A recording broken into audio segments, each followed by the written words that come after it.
నమస్తే అండి జగదేవ్ గారు. నమస్తే అమ్మా. ప్రస్తుతానికి ఇరాన్, ఇజ్రాయెల్‌కి సంబంధించిన యుద్ధం గురించి హ్మ్. చాలా భయంకరమైన కథనాలు వింటూ ఉన్నాం. ఏం జరగబోతుంది? అండ్ మధ్యలో ట్రంప్ గారు ఎందుకో వెళ్తున్నారు. ట్రంప్ గారే దీన్ని మరీ పెద్దది చేస్తున్నారు. కాబట్టి ఖచ్చితంగా మూడో ప్రపంచ యుద్ధం వచ్చే అవకాశాలు లేకపోలేదు అనేది ఒక పెద్ద వార్తగా నిలుస్తోంది. అవకాశాలున్నాయా? అలా ఏమన్నా కనిపిస్తున్నాయా పరిస్థితులు? మూడో ప్రపంచ యుద్ధానికి దారి తీయదు గానీ, ఇన్‌ఫ్లేషన్సు, ఎక్కడికక్కడ ఇబ్బందులు ఇట్లాంటివైతే దారి తీస్తాయి. హ్మ్. అంటే ప్రతి సంవత్సరం చూస్తూ ఉన్నానండి ఇకపై. అంటే భూమి తాపం ఎలాగైతే పెరిగిపోయిందో, వేడిపోయి, చెట్లు పోయి, ప్రతిసారి ప్రకృతి కూడా జరిపిస్తూనే ఉంటుంది ఏదో ఒక రూపంలో. ఓకే. సునామీలు గానీ, తుఫాన్లు గానీ, వరదలు గానీ ఏదో ఒకటి. అయినప్పటికీ ఇట్లా జరుగుతున్నప్పుడు అది కలి ప్రభావం అని అంటారు మామూలుగా. ఈ హ్మ్. శాస్త్రము, వేదాలు, ఇతిహాసాలు చదివేవాళ్ళు.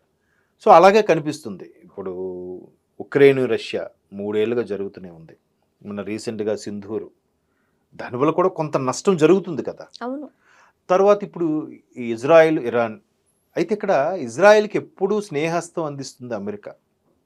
అమెరికాలో ఇంకో పెద్ద విశేషం ఏంటంటే, అందరికీ హ్యాండ్ ఇస్తూ ఉంటుంది. ఊరికే నీ వెనక నేనున్నా నీకెందుకురా నువ్వు చూసుకో చెలరేగిపో నేను చూసుకుంటా అంటుంది. లాస్ట్ మినిట్‌లో వాడిని వదిలేస్తుంది.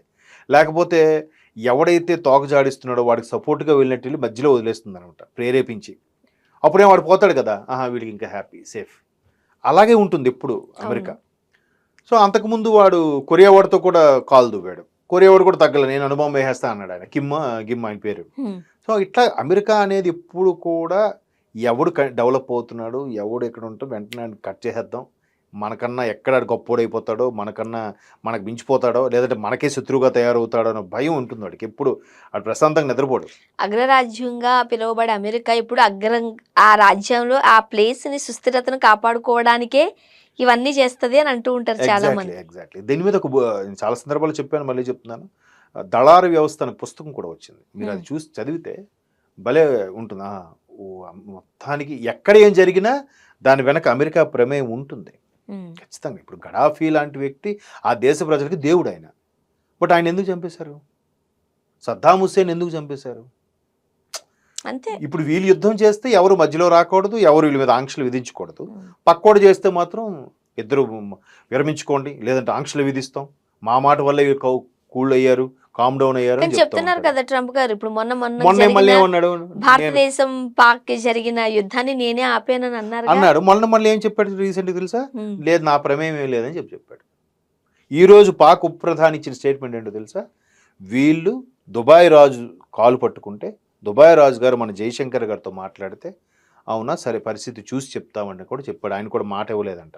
ఓకే. సరేలే మనం ఇప్పుడు అసలే జీడీపీ వృద్ధిలో పాటు ప్రపంచంలో వసుదైక కుటుంబంగా ఎదగాలనుకుంటున్న భారతదేశం జీడీపీలో 4 స్థానం నుంచి 2 స్థానంకి ఎగబడడానికి ప్రయత్నిస్తుంది కాబట్టి, హ్మ్. అతిపెద్ద ప్రజాస్వామ్యం, అత్యంత ఎక్కువ పాపులేషన్ ఉన్న కంట్రీ కాబట్టి ఎక్కడ ఇంపాక్ట్ పడతదా అని బ్రేక్ వేశారు. ఇది చాలామందికి తెలియక ఏసేయాల్సిందిరా, ఏసి పడేయాల్సిందిరా. కదా! కాదు కదా! అవును. దాంట్లో ఎన్ని పాలిటిక్స్ ఉంటాయి.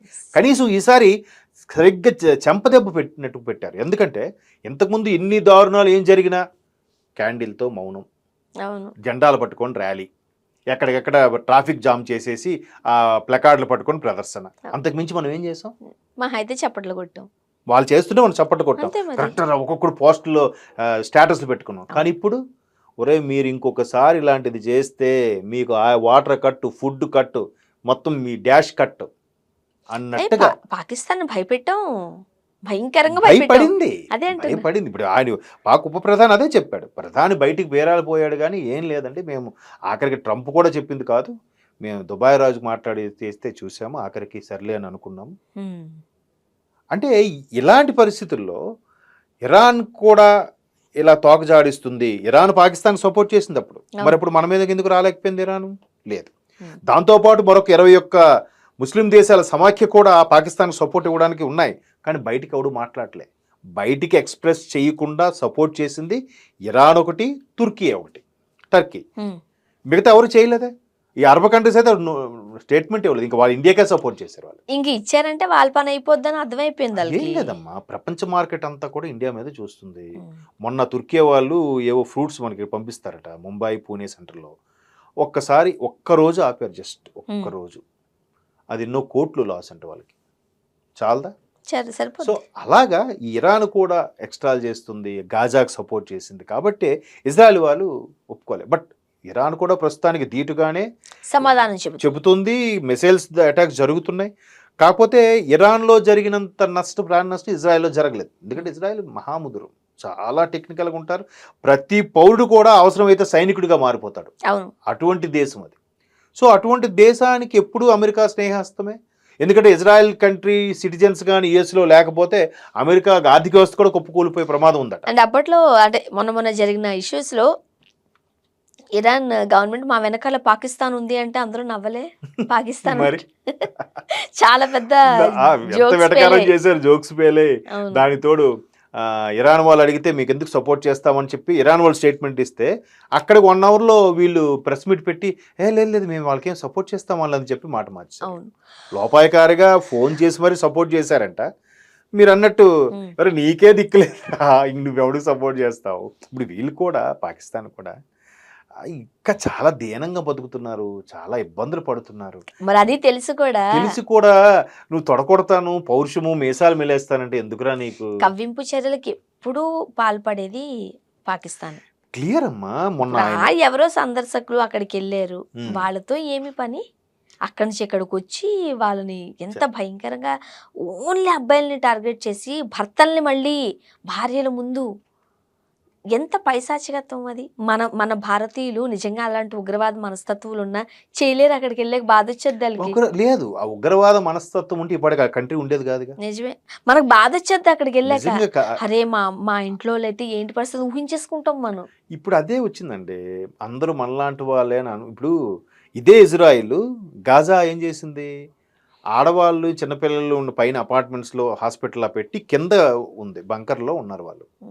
చెప్పారు, వీళ్ళకి తెలిసిపోయింది, వీళ్ళకి ఇజ్రాయెల్ వాళ్ళకి అదే అక్కడ ఉన్నారు, మీరు వెళ్ళిపోతారు క్షేమంగా వెళ్ళిపోండి లేదా మొత్తం లేపేస్తామని. వీళ్ళు పెద్ద ఇదిలాగా మేము చిన్నపిల్లలు ఆడవాళ్ళు మేమేం చేస్తాం మాకు తెలియదు కింద ఉందో పెద్ద బిల్డప్ పెట్టారు, మొత్తాన్ని లేపేశారు. ఇప్పుడు ఏమంటున్నారు, కనీసం చిన్నపిల్లలు ఆడవాళ్ళని కూడా చేయకుండా మరి చిన్నపిల్లలు ఆడవాళ్ళు వాళ్ళకి ఎందుకు సపోర్ట్ చేశారు? రాత్రి పారిపోవచ్చు కదా. ఇంత మీరు నిజంగా పోటుగా లేదా బంకర్లోకి వెళ్ళి ఎందుకు దాక్కోవాలి? బంకర్ల నుంచి కొట్టారంటే ఇజ్రాయెల్ వాళ్ళ టాలెంట్ చూడండి మరి. సో ఇప్పుడు ఏదైతే ఇరాన్ అటాక్ చేస్తుంది, అమెరికా కూడా నేను ఎంటర్ అవుతున్నానని స్టేట్మెంట్ ఇచ్చింది. అది కూడా ఏంటి, G7 సదస్సుకి వెళ్ళిన వాడు మళ్ళీ వెనక్కి వచ్చి మరి నెతన్యాహుతో మాట్లాడి రేపు యుద్ధం మేము కూడా సపోర్ట్ అన్నాడట. ఇప్పుడు ఇరాన్ ఏం చేస్తుంది, ఇరాన్ ఏమంటుంది, బీరాలు పోతుంది, అవసరమైతే ట్రంప్ను కూడా లేపేస్తామంటుంది. But already Israel army chief ఎవడైతే ఉన్నాడో, ఇంకా చీఫ్ ఎవడున్నాడు ఇరాన్ చీఫ్, ఆయనకి బతికే అర్హత లేదు, ఆయన ఎక్కడున్నా మేము వదలం అంటే ఇప్పుడు వాళ్ళు అన్నారు కదా స్టేట్మెంట్. ఇంకా 10 ఏళ్ళ తర్వాతైనా వాళ్ళు విడిచిపెట్టరు, చూస్తుండండి అలాగా చూడాలి. అంటే అది అయితే అన్ని కొన్నాళ్ళు నడుస్తాయా ఆగిపోతాయా అనేది చెప్పలేము. బట్ ఇలాంటి సంవత్సరం ఉండాలి. కాస్త పీస్ఫుల్ గా ఉంటే మంచిది. ఎందుకంటే ప్రతి దేశము ఆయా దేశం స్వతంత్రంగా ఎదగాల్సిన అవసరం ఉంది. ఎక్కడో చోట అభిమానస్ యుద్ధాలు అవి పట్టుకుని తిరిగితే ఆధిపత్య దేశ ప్రజలు అది ఉన్నప్పుడు ఆధిపత్య పోరు కోసం ఉన్నప్పుడు ఇలాంటి జరుగుతూనే ఉంటాయి. చూడాలి. థ్యాంక్ యూ అండి.